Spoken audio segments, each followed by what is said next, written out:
Using the law of detachment comes down to following one of these two patterns. Let's look at our first pattern here on the left. This pattern begins with an if P then Q statement, followed by P, and then we can draw the conclusion, therefore, that's what these three triangulated dots mean, something about Q. Let's look at that in problem number 1.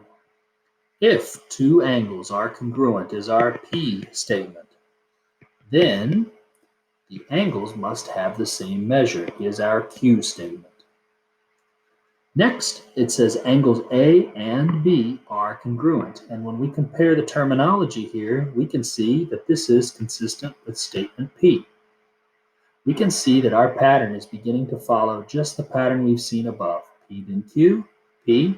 So now it's time to conclude something about angles A and B that involves Q. So here we go. We'll write a conclusion starting with 3 dots to mean therefore, and we'll write angles A and angle B must have the same measure. We'll use the same terminology from statement Q. This is the first version for the law of detachment, following the P then Q pattern. Let's look at the second option. The second option is going to use the contrapositive. It begins with if P then Q, but now it's followed by a not Q.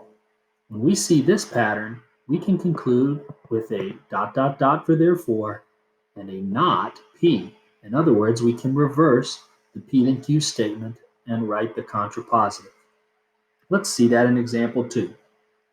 If two angles are supplementary will be our P, then their measures sum to 180 is Q. The next statement says the measures of A and B do not sum to 180. This sounds an awful lot like Q, but it's been negated, so we'll put a not Q here. Again, you can see it's beginning to follow this pattern for our second option. So we're going to draw a conclusion now about angle A and B, but we're going to negate statement P. So here we go. Therefore, angle A and angle B are not supplementary.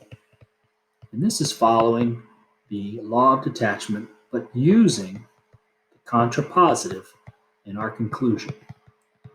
Okay, students, I hope this video helps you. Please use these examples to complete the problems below. Make sure you write your answers clearly and use proper notation.